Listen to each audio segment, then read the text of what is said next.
Hola a todos, les doy la bienvenida a este webinario sobre los efectos de la inteligencia artificial en la justicia penal, que se ha organizado conjuntamente con Eurojust, la Red Judicial Europea sobre la Ciberdelincuencia, y también con UNICRI. Vamos a aprender muchas cosas sobre estas distintas organizaciones en unos instantes, pero antes quisiera darles algunas informaciones logísticas para el webinario. Así que, por favor, Ikra, si pudiera proyectar la diapositiva en pantalla. En cuanto a los participantes, por favor, silencien su micrófono mientras no estén interviniendo y sepan todos los participantes que pueden publicar cualquier pregunta que puedan tener en el icono de preguntas y respuestas que está en la parte inferior de su menú de Zoom. Los ponentes van a leer esas preguntas, aquí en la UNESCO también, para plantearles las preguntas a los oradores y luego también habrá posibilidad de responderlas. Para aquellos que quieran seguir el webinario en inglés o en español, sepan que hay un icono de globo terráqueo en la parte inferior de la pantalla y ahí podrán ustedes seleccionar el idioma de preferencia. La mayoría de los ponentes van a hablar en inglés, pero también tenemos a un ponente que va a hablar en español y con lo cual, incluso aquellos que quieran escuchar el webinario en inglés, por favor, seleccionen la opción de inglés en la interpretación para estar seguros de poder escuchar esa intervención en inglés. Vamos a compartir toda esta información logística también en el chat y bueno, ahora que ya hemos abordado eso, creo que podemos empezar propiamente dicho el webinario. Si pudieran, por favor, retirar la diapositiva. Gracias. Buenas tardes, soy Patrick Sibel, soy especialista de programa en la UNESCO y lidero la labor sobre inteligencia artificial y justicia penal aquí en la organización. Esta serie de webinarios es nuestra segunda serie. Ya celebramos una el año pasado sobre inteligencia artificial y justicia penal. En la UNESCO hemos estado trabajando con los órganos judiciales ya unos 10 años en torno a cuestiones relacionadas con el derecho de expresión, la libertad de expresión, la libertad de los periodistas y demás. Y desde 2019 hemos empezado a trabajar también en materia de inteligencia artificial. Así que este webinario se organiza en el marco de esa labor. Con respecto a este trabajo sobre inteligencia artificial y justicia penal, nos hemos puesto en contacto con unos 5.000 operadores judiciales. Me refiero a fiscales, abogados, jueces, investigadores, en más de 140 países en los últimos años, sobre todo a través de cursos masivos en línea abiertos. Y también tenemos un curso que pusimos en marcha en 2022 sobre inteligencia artificial y justicia penal que vamos a poner en el chat. Además, también hemos desarrollado una caja de herramientas de fortalecimiento de capacidades sobre inteligencia artificial y justicia penal que también está disponible en otros idiomas, en inglés, francés y en español, para instituciones, escuelas de derecho que pueden adaptar los contenidos, y tenemos el placer de tener a Miriam Stankovic, que creó esa caja de herramientas como moderadora del debate de hoy. Pasando a hablar del tema de hoy. El tema de la inteligencia artificial y los derechos humanos es clave, no solo para la UNESCO, sino también en todos los debates mundiales en materia de inteligencia artificial, y el cumplimiento de la ley es uno de los ámbitos clave en los que se está usando la IA. Ya se trate de sistemas de reconocimiento facial que se pueden utilizar en espacios públicos o quizás con vigilancia policial predictiva, donde también entran en juego cuestiones como los sesgos y la discriminación.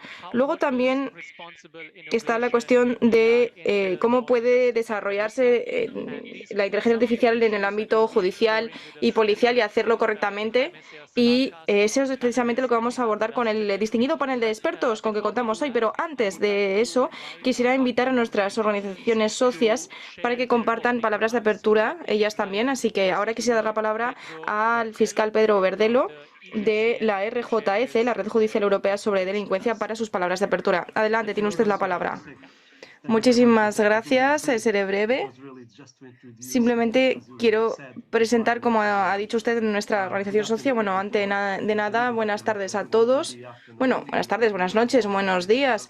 ¿Quién sabe, no? ¿Dónde están ustedes con estos webinarios en línea? Este webinario en realidad es efectivamente un evento conjunto de la UNESCO y la RJEC, a saber, la Red Judicial Europea sobre la delincuencia, ciberdelincuencia. Y para nosotros es un placer colaborar con la UNESCO sobre esta iniciativa por esos mismos motivos que ha mencionado, como por ejemplo la importancia que tiene la inteligencia artificial en las investigaciones penales, en los escenarios de crimen. Somos una red de expertos, de personas que están implicadas a título profesional en el ámbito judicial para recabar pruebas y ya en el ámbito del enjuiciamiento también. Cubrimos la mayoría de los países de la Unión Europea y también tenemos a distintos observadores como por ejemplo Suiza, Noruega, Islandia, Serbia, Ucrania y también Estados Unidos y Japón, entre otros.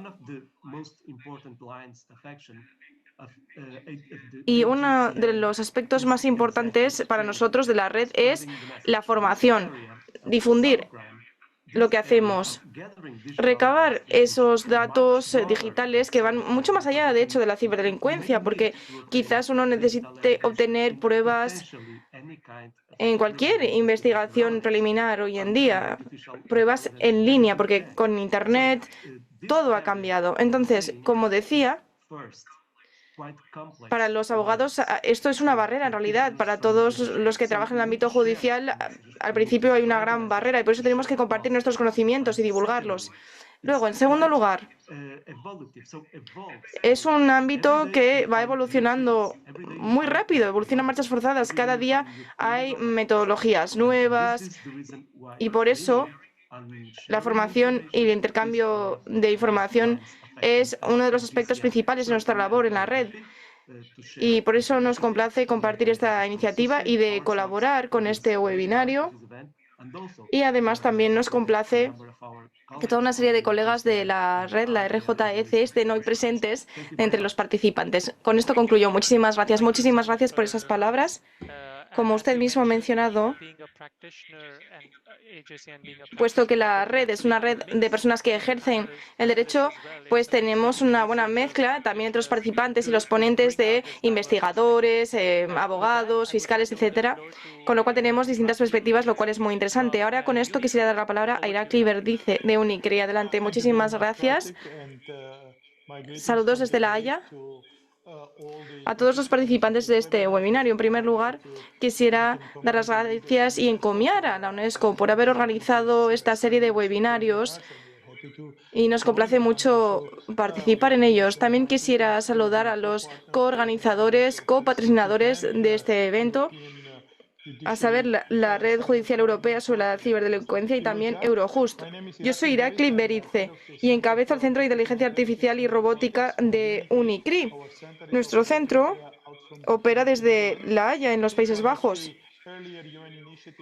Es una de las iniciativas más tempranas en el ámbito de inteligencia artificial de Naciones Unidas, puesto que creamos nuestro centro que empezó a operar en 2014-2015 en La Haya, como digo, y básicamente pues tratamos de utilizar la inteligencia artificial para evitar que se cometan crímenes y para defender los derechos humanos, el Estado de Derecho y demás.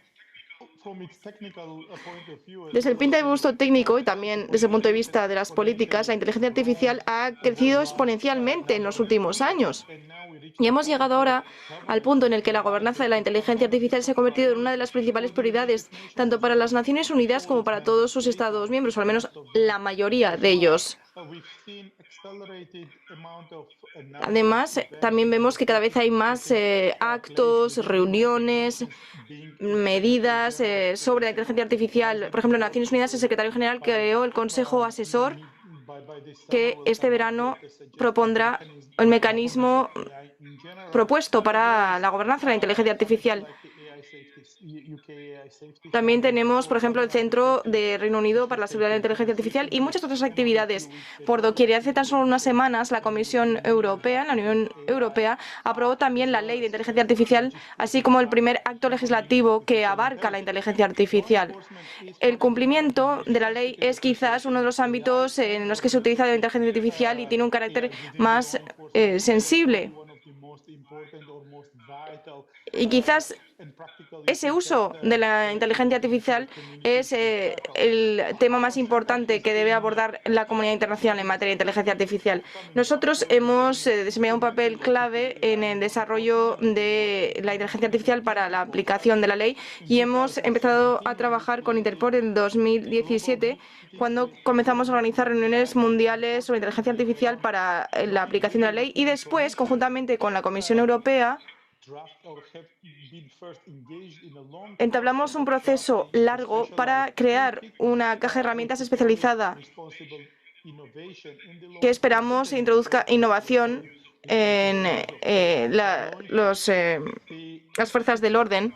Y bueno, esta caja de herramientas se puso en marcha el verano pasado en la reunión conjunta con Interpol en Singapur y después se empezó a poner a prueba en 15 distintas agencias de fuerzas del orden en diferentes partes del mundo. Y después de recibir sus comentarios hemos puesto en marcha oficialmente esa caja el 22 de febrero en la Conferencia Mundial sobre Inteligencia Artificial y su caja de herramientas. Además, también tiene su propia versión en línea y, de hecho, uno de los panelistas, mi colega, va a hablarles en detalle sobre esa caja de herramientas.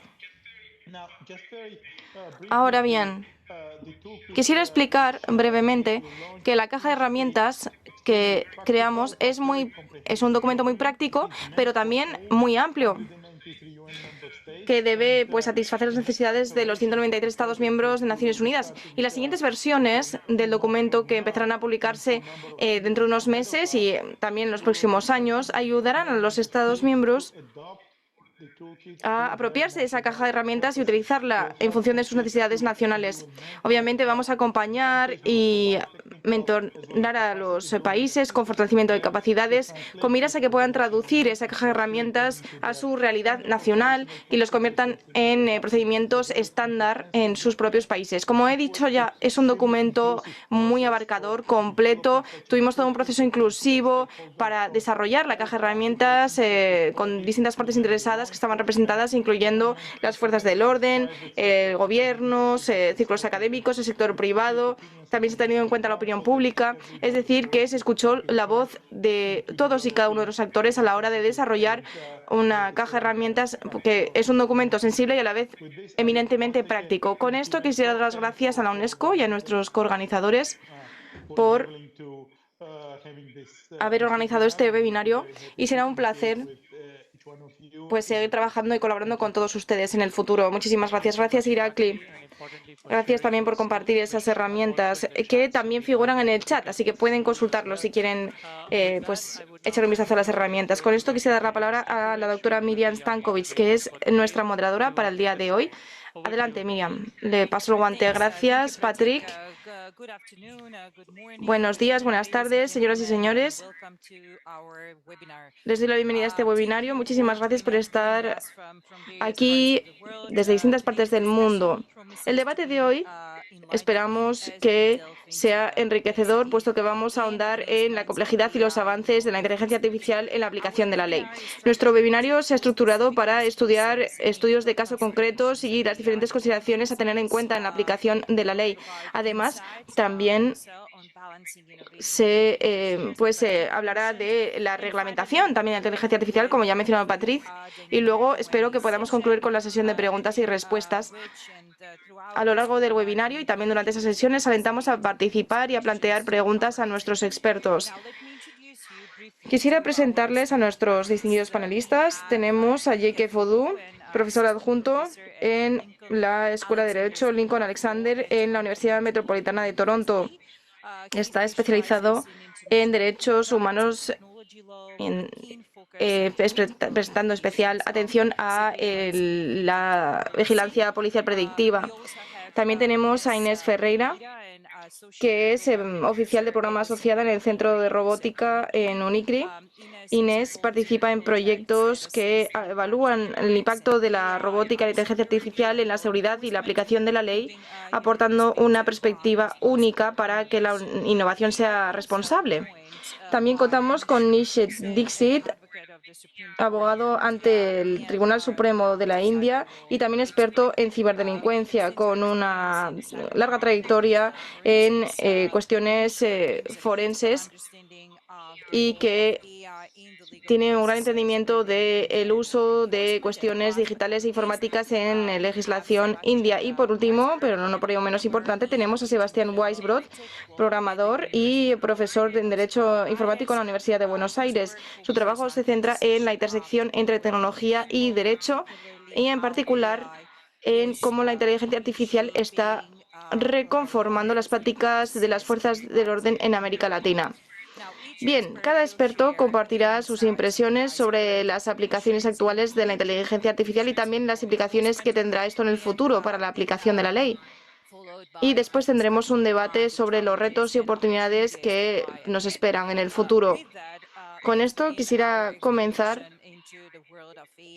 Vamos a hablar de la inteligencia artificial en la justicia penal y comencemos explorando pues estudios de caso sobre la inteligencia artificial en la justicia penal. Inés, tenemos todos mucho interés en que nos explique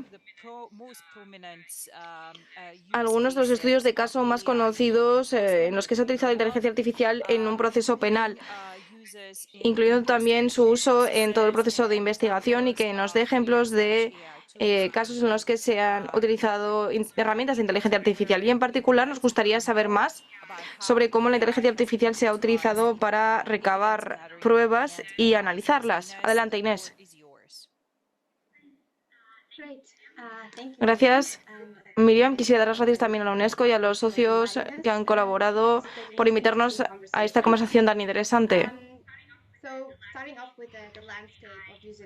Con respecto al uso de la inteligencia artificial en el cumplimiento de la ley, como ya se dijo en las palabras de apertura, llevamos ya tiempo trabajando en ello, y lo que hemos visto es que cada vez más se utiliza la inteligencia artificial en el ámbito de las fuerzas del orden, el cumplimiento de la ley, y la tendencia es que eso siga aumentando.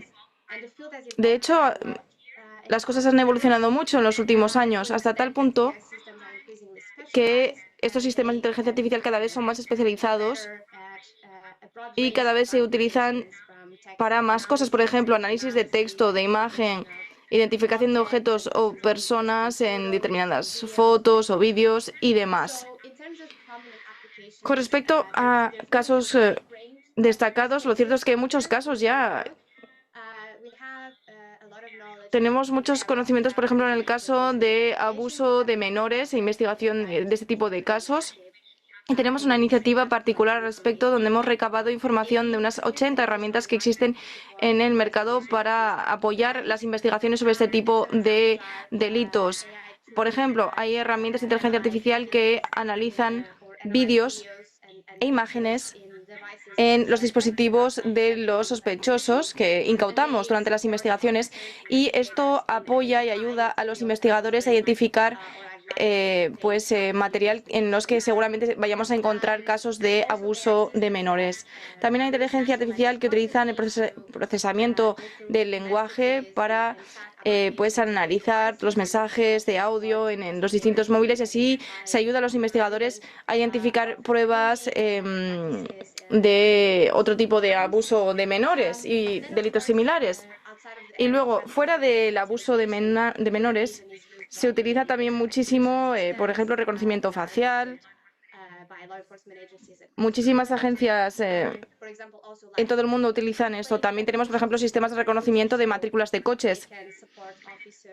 Y esto permite a la policía identificar mucho más rápidamente vehículos, puesto que se analizan muy rápidamente todas estas imágenes para reconocer las matrículas de vehículos. También hay otras herramientas, por ejemplo, como herramientas que permiten identificar la edad más o menos de las personas que hablan en mensajes de audio, y las máquinas también permiten emparejar huellas con las huellas que existen en bases de datos de forma rápida. Es decir, que hay todo un amplio elenco de herramientas que pueden utilizar las agencias y la policía, las fuerzas del orden en general, para analizar toda esta información para luego utilizarlo para investigar distintos delitos. Muchas gracias, Inés. Muchas gracias por ese panorama que habla de los usos más frecuentes en los sistemas judiciales. Y ahora vamos a pasar la palabra a Jake, a ver si tú también nos puedes hablar de algunas aplicaciones y sobre todo algunos ejemplos de las aplicaciones de inteligencia artificial en materia de vigilancia policial y sobre todo de vigilancia policial predictiva.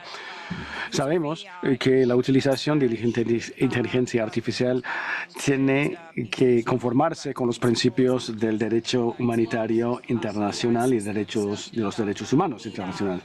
Y los datos que surgen de la utilización de esas herramientas también están sujetos a limitaciones en cuanto a protección de la vida privada, la intimidad, la información personal, etc. Entonces, ¿cómo podemos asegurarnos de que las tecnologías de inteligencia artificial se van a emplear según estos principios de derechos humanos y del derecho a la vida privada, cuando estas son empleadas por las fuerzas del orden? Gracias, Miriam. Quisiera agradecer a la UNESCO por haber organizado este webinar muy importante. También gracias a Eurojust, ENICRI y EJCN. Es un momento apropiado para abordar esos temas, porque vemos que se están utilizando cada vez más herramientas de inteligencia artificial por las fuerzas del orden, y de ahí surgen muchas preguntas y dudas acerca de los abusos de los derechos humanos. Y si uno me hace la pregunta, a ver, ¿cuáles son los derechos que se pueden limitar o cuáles son los derechos que pueden ser violentados? Pues casi todos los derechos humanos fundamentales que están escritos en todos los grandes documentos y tratados internacionales, todo el sistema jurídico internacional están sujetos a la utilización de estas nuevas tecnologías. Hablando de algunos casos de uso, por ejemplo, cómo se utilizan las tecnologías de reconocimiento facial en China o en Sudáfrica, o cómo se emplean estos sistemas para monitorear el lenguaje corporal, cómo la gente deambula, cómo camina, cuáles son los cambios de emoción.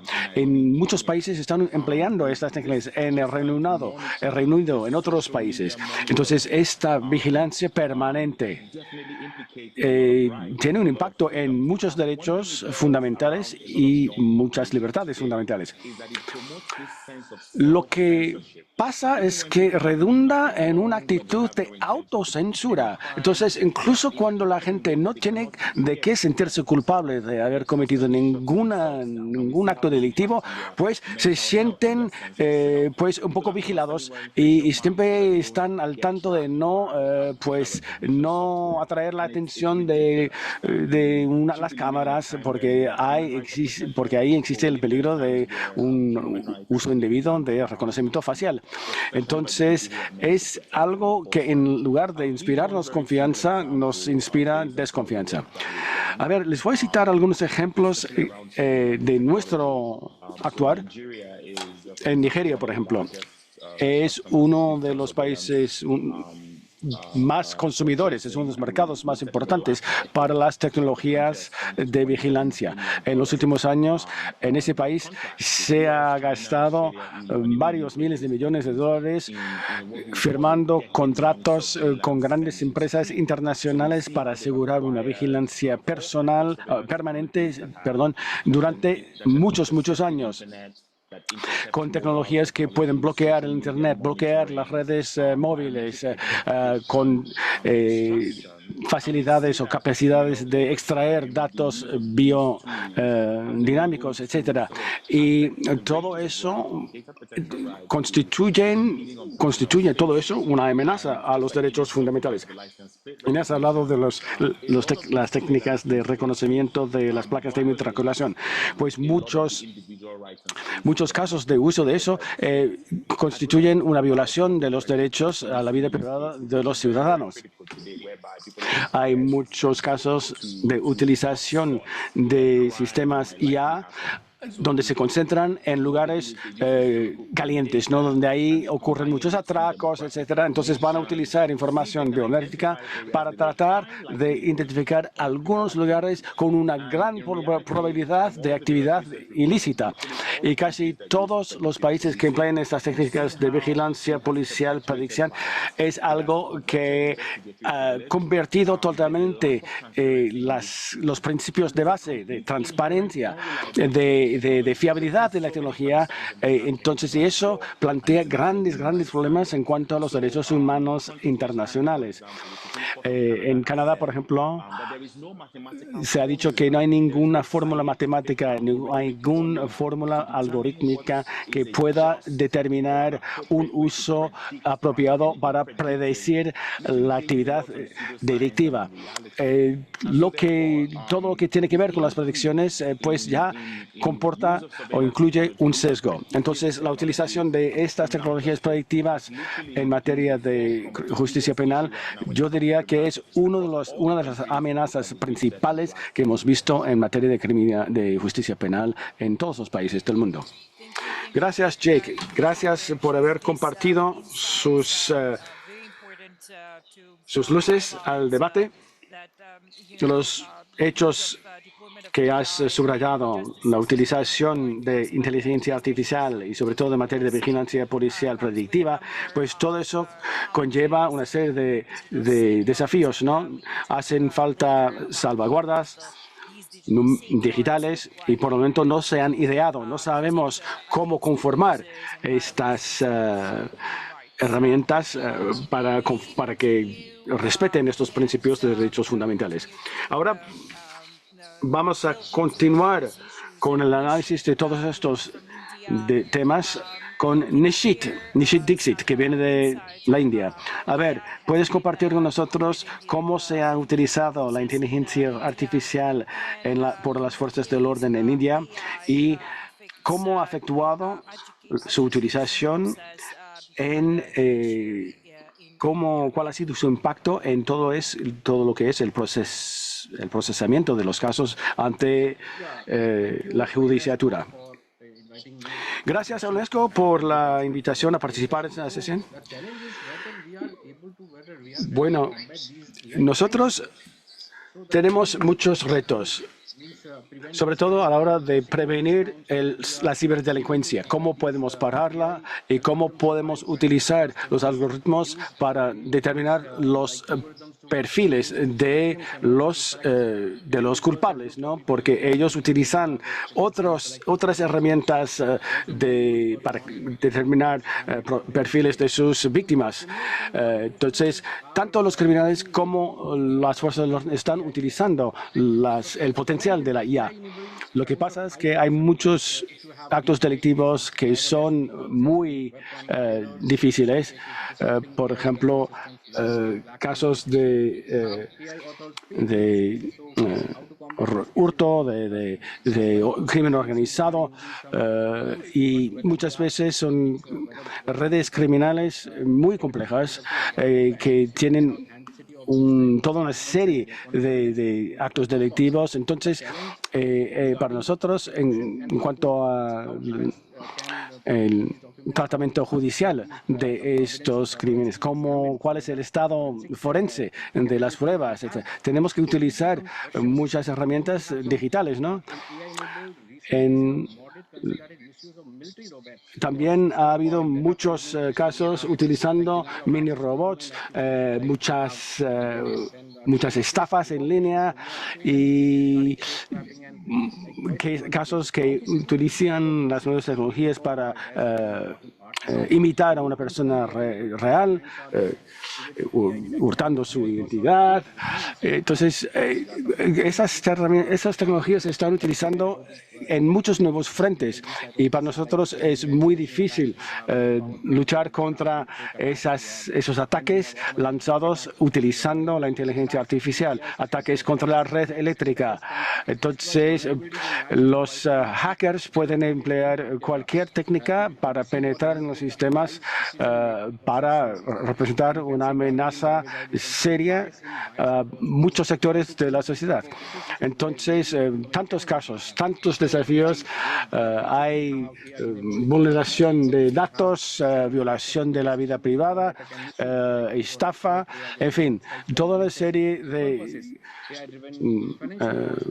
gente malintencionada que está utilizando estas herramientas y nosotros tenemos que luchar contra ellos, ¿no? Y para luchar contra ello necesitamos las mismas herramientas, ¿no? El mismo arsenal, porque estas tecnologías se han de emplear para seguir todos los documentos que utilizan, sobre todo documentos digitales, todo lo que está en Internet. Eso también ha impactado nuestra forma de llevar a cabo las investigaciones, pero lo que pasa es que estamos muy a la saga. la tecnología que se utilizan en estos actos delictivos, cuáles son los sitios internet que se emplean, dónde se ubican, dónde están, cuál es su jurisdicción nacional. En fin, es muy difícil utilizar o luchar contra esas redes porque hay vídeos falsificados, hay la utilización de inteligencia artificial para falsificar la identidad de personas, utilizando técnicas de clonaje de la voz para simular tomas de rehenes y tal. En fin, alguien que pretendía que, bueno, está ahí su hijo, lo hemos tomado como rehén, tiene que soltar tantos millones y tal. Y bueno, en fin, la lista sigue, ¿no? Puedo citar muchísimos casos de fraude utilizando clonaje vocal. Entonces, son los casos principales. Y para luchar contra ellos tenemos que, para empezar, comprender las tecnologías que se han utilizado, cuál es el modus operandi de estos delincuentes, cómo seguir la pista, cómo asegurar que los recursos limitados que tenemos para llevar a cabo la investigación no se dispersen por caminos que no lleven a ninguna parte. Pero, en fin, estos delincuentes son muy inteligentes, muy listos. Ellos ya conocen al dedillo todas las nuevas tecnologías, pueden utilizar cualquier técnica para seguir avanzando sus intenciones delictivas. Entonces, creo haber señalado algunos desafíos principales a los cuales nos enfrentamos. Lo que es importante es también pues, asegurar que se puedan utilizar las pruebas digitales recabadas dentro de un proceso judicial. Gracias por haber subrayado todos estos desafíos. Sabemos que la IA no emplea un software normal, utilizan tecnologías novedosas, sobre todo cuando se emplean algoritmos de autoaprendizaje, ¿no? Entonces es un desafío, sí, enorme para los fiscales, para los investigadores. Cómo identificar la pista de toda una cadena de etapas que que implican un acto delictivo y cómo se puede utilizar la IA como también forma legítima de presentar pruebas. Ahora vamos a pasar a Sebastián. Sebastián, sé que tú nos vas a hablar de un caso que se presentó en Buenos Aires contra la utilización de tecnología de reconocimiento facial por ODIA y CELS. Y bueno, soy curiosa, quiero saber cuáles han sido los desafíos principales al utilizar la IA dentro de las investigaciones y el procesamiento judicial y sobre todo en materia de tecnología de reconocimiento facial. Espero que me escuchen bien, aunque hablen español. Eh, Les quiero agradecer, bien, gracias. Les quiero agradecer a UNESCO por este espacio. Vengo en representación del Observatorio de Derecho Informático Argentino, un espacio de encuentro entre gente del mundo de la tecnología, como soy yo, y gente del mundo del derecho, donde nos sentamos a discutir este tipo de problemas y llevamos adelante algunas acciones judiciales, como decía Miriam, sobre el uso del reconocimiento facial en la ciudad de Buenos Aires. Quiero contextualizar también la situación que vive Argentina en este momento es muy difícil. El año pasado fue el segundo país con mayor inflación en el mundo, un 250%. El nivel de pobreza es del 50%, o sea, la mitad de las personas no están recibiendo ingresos mensuales para cubrir sus gastos en alimentos, sus gastos en servicios, en salud, en educación, y para este año encima se proyecta una caída del Producto Bruto. O sea, estamos hablando de que la situación sé que es gente de todo el mundo y no tienen por qué conocer la situación de Argentina, y en este contexto el trabajo de las agencias de seguridad es mucho más difícil que en un contexto de abundancia. Evidentemente, es mucho más difícil la situación. Y este tipo entonces, perdón, es distinto el crimen que uno puede esperar en una situación de este tipo con una economía tan complicada. Ahora sí, quiero contextualizarlos en los problemas específicos de Argentina, que no son exactamente los mismos que tiene el resto del mundo. La inteligencia artificial, yo tengo un contexto en programación, en estadística, en inteligencia artificial, y realmente la inteligencia artificial trae un problema de la complejidad de la estadística, de la probabilidad y, como mencionaba Pedro Verdero al principio, el cambio constante que estamos viviendo en esta etapa. Y realmente las agencias de seguridad tienen problemas o tienen limitaciones que no se dedican al estudio de estadística, entonces es limitado a veces lo que pueden hacer. Entonces, en este contexto, lo que principalmente vemos el uso que hacen es, como decía Miriam, el uso de reconocimiento facial o lectura de patente en los distintos vehículos y lograron cierta efectividad, han detenido algunas personas eh, con órdenes de captura o situaciones sospechosas como vehículos que no tienen patente, cosa que no está permitido, y en general se usa para cometer delitos y no ser tan fácilmente identificados, pero realmente las prioridades en Argentina son otras por el contexto en el que vivimos. Hay, además de la policía, hay otras agencias gubernamentales que están más acostumbradas o que se dedican al tratamiento de datos a gran escala, que hacen quizás un uso más sofisticado de datos y usa este tipo de sistemas de inteligencia artificial, estos sistemas predictivos. En particular quiero destacar la Administración Federal de Ingresos Públicos y la Agencia de Seguridad Social, que son organismos gubernamentales que la Agencia Recaudadora de Impuestos les sirve para la detección de evasión impositiva, que también es un problema lamentablemente común en Argentina, y también la Seguridad Social para detectar casos de fraude, donde detecta anomalías en el análisis de los datos alrededor del país y permite este tipo de análisis automatizado, priorizar cuáles son las regiones, los casos más sospechosos, porque obviamente no contamos con los recursos para analizar uno por uno todos los, todos los posibles inconvenientes. Pero de todas formas me gustaría ampliar, me parece que después, sobre el sistema de reconocimiento facial en la Ciudad de Buenos Aires, la acción judicial que tenemos y el Estado y los problemas que eso trae.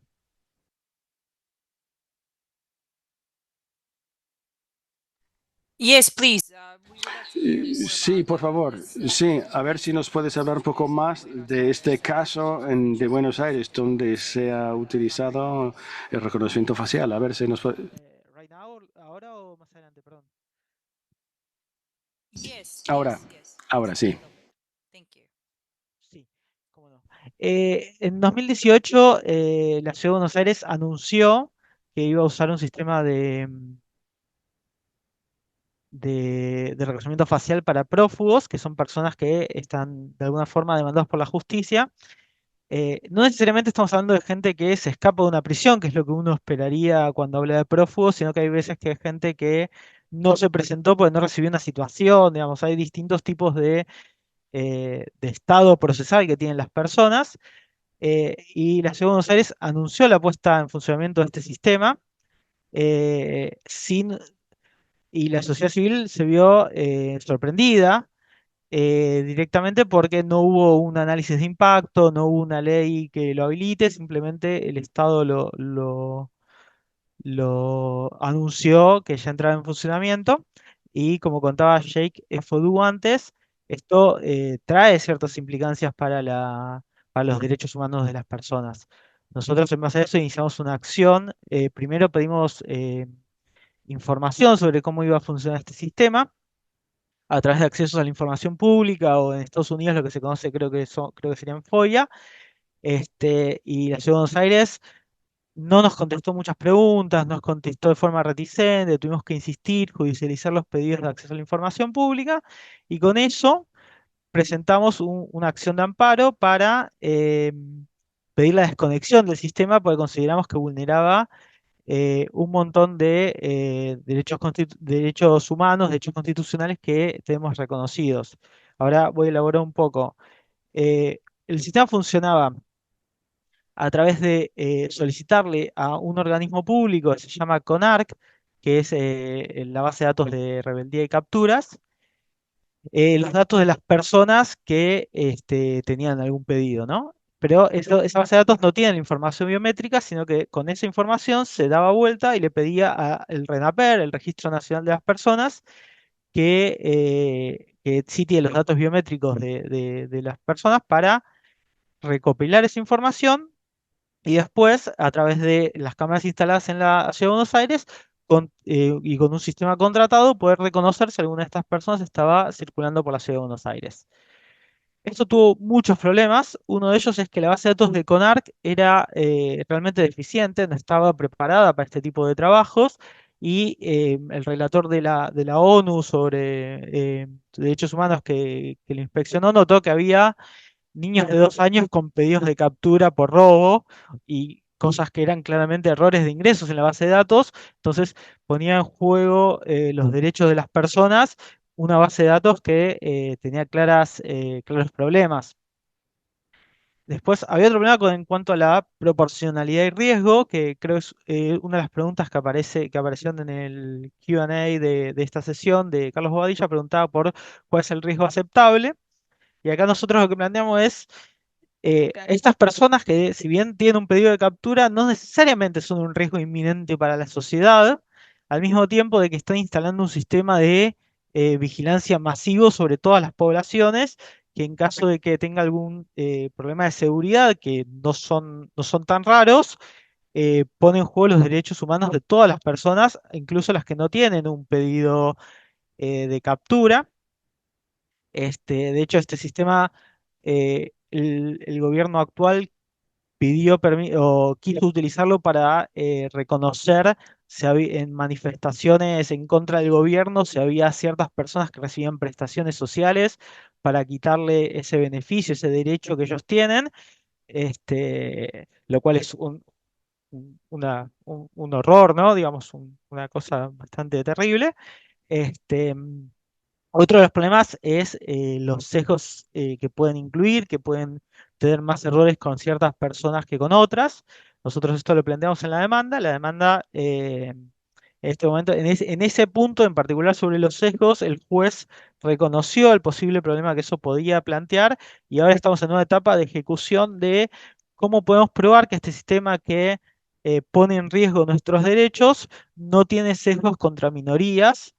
eh, Realmente eso termina siendo un problema imposible, porque este tipo de sistemas inherentemente tienen que tener sesgos, porque no hay forma de un sistema puro, no hay un sistema perfecto, libre de cualquier problema de reconocimiento, pues funciona en base de datos. Y hay otros problemas, ¿no? Que el Estado subcontrató en una empresa, licitó este sistema, que es una empresa extranjera con derechos de autor, que nos permite saber cómo funciona y mientras regula nuestros derechos humanos, lo hace a través de una empresa privada que desconocemos qué hace con nuestra información pública. Eso también nos trae un problema de soberanía nacional. No, bueno.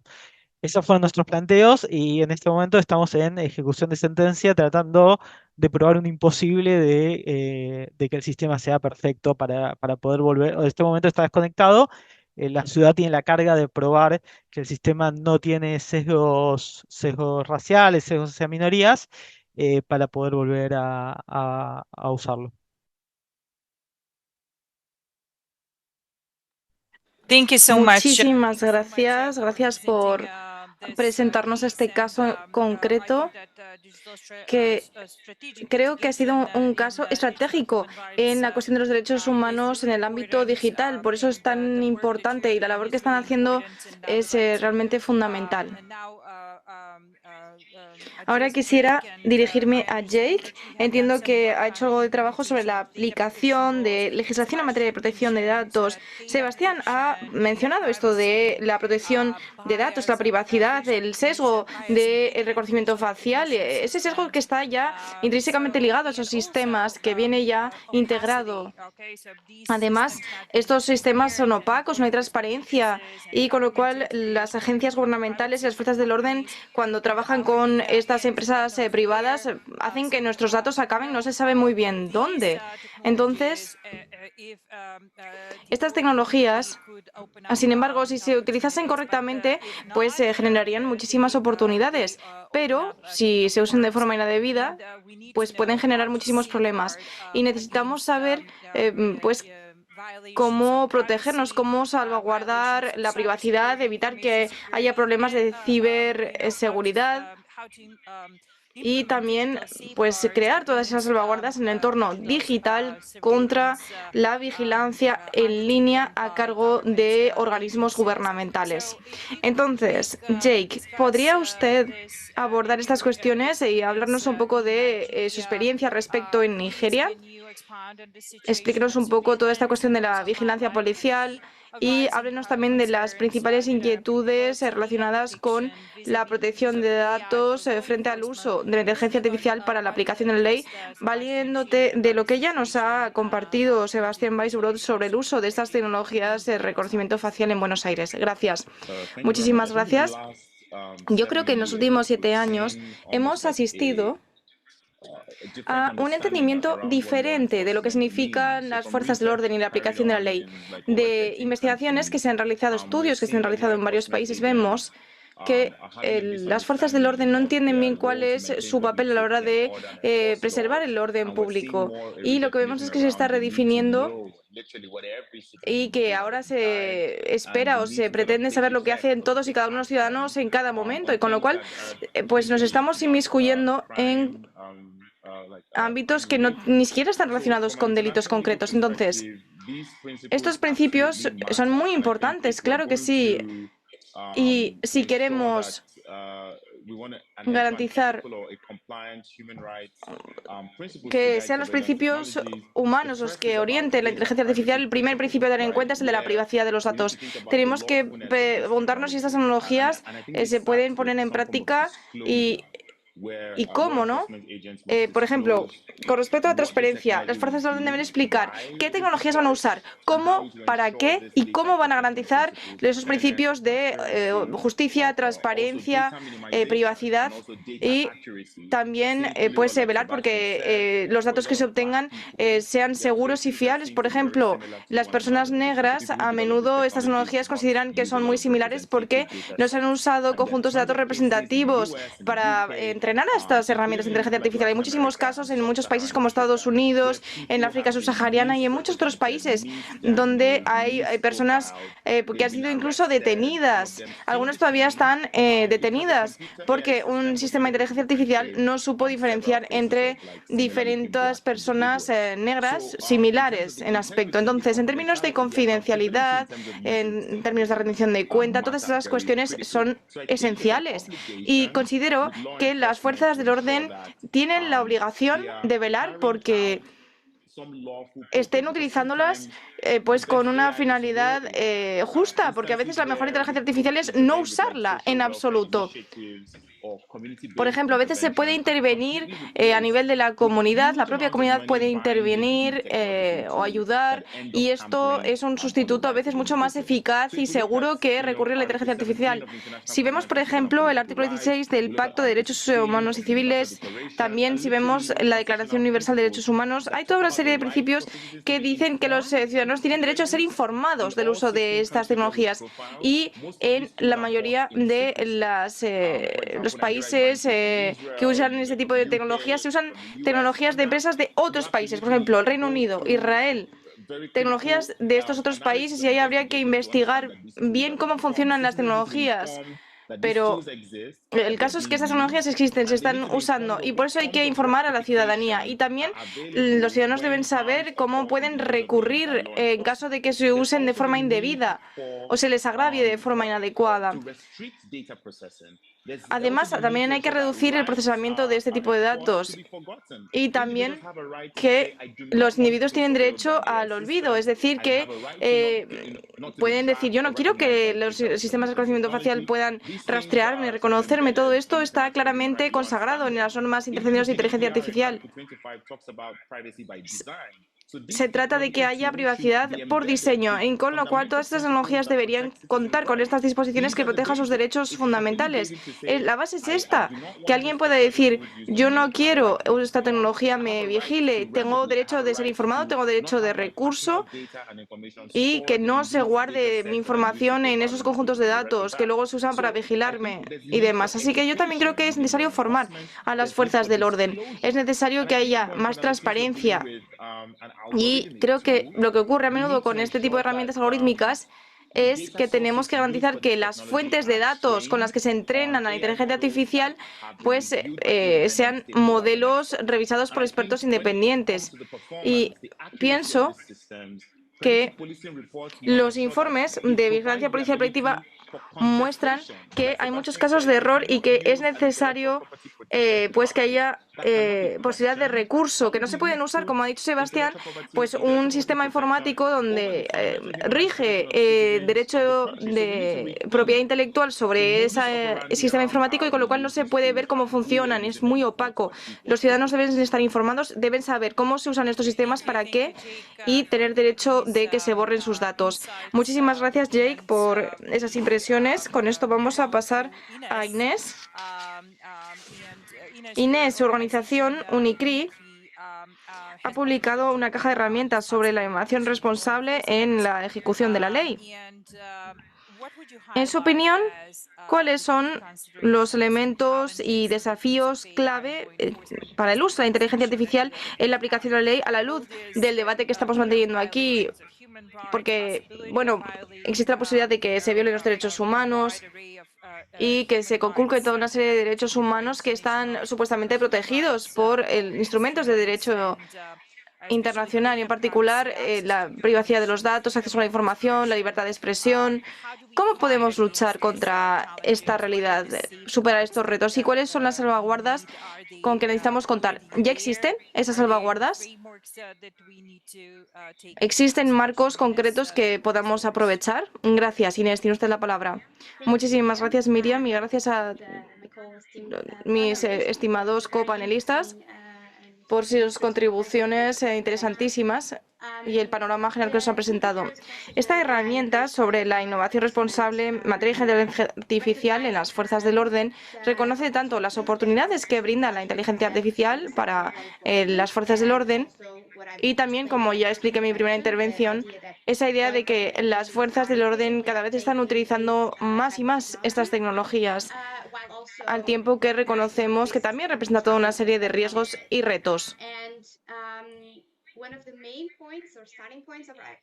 El punto de partida de esta caja de herramientas que hemos creado consiste en explicar a todo tipo de personas y de públicos en el ámbito de la aplicación de la ley conceptos básicos como los derechos humanos, la ética y en qué consiste la inteligencia artificial, para que así estos distintos personas con sus diferentes funciones cuenten con un lenguaje común para abordar estas cuestiones compartidas. Explicamos también la relación entre las características de los sistemas de inteligencia artificial, que hace que sean sistemas muy potentes, pero también los retos que ello supone. Es decir, que hacemos hincapié en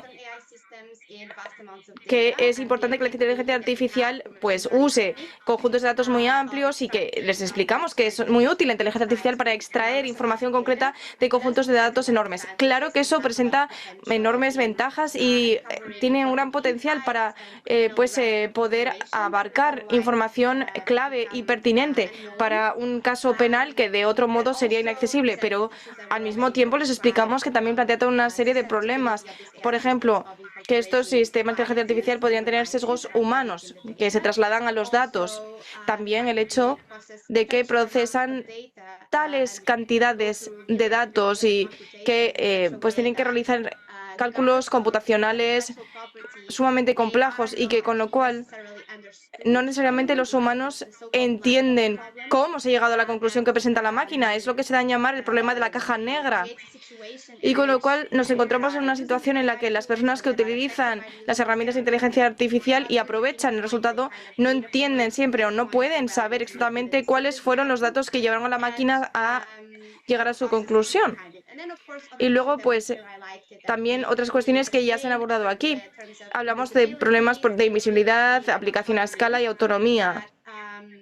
Es decir, que los sistemas de inteligencia artificial se usan de forma a veces invisible para la sociedad en general.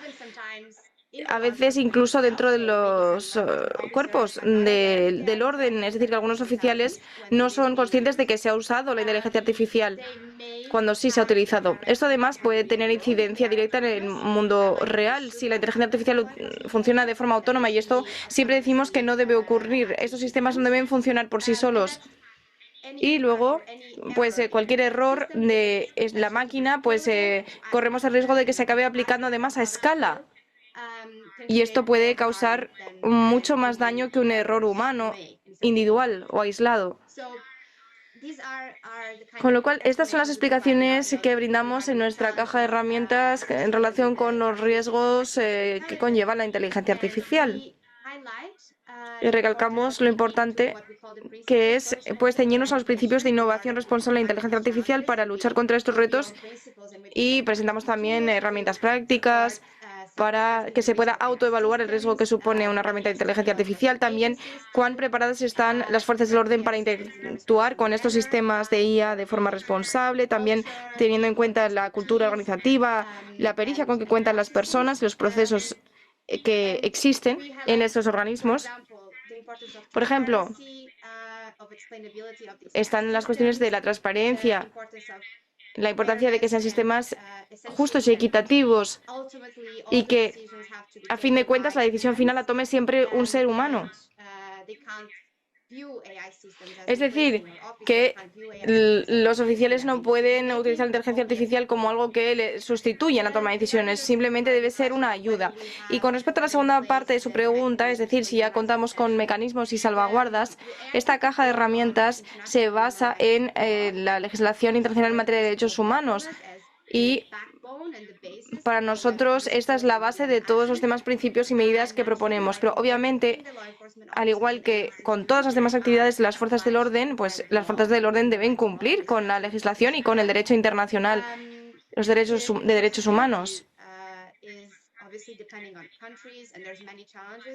La puesta en práctica obviamente depende de cada país, pero como digo, el marco internacional de derechos humanos ya nos brinda un marco muy sólido para proteger los derechos humanos y para que estas cuestiones se analicen siempre desde ese prisma, el prisma de los derechos humanos. Obviamente, ahora que estamos mejorando en la gobernanza y la reglamentación de estos sistemas de inteligencia artificial, quizás los países comiencen a crear sus propios marcos nacionales, regionales, que serán más concretos y adaptados a su realidad para ver cómo seguir protegiendo a los ciudadanos y respetar sus derechos humanos. Gracias, Inés.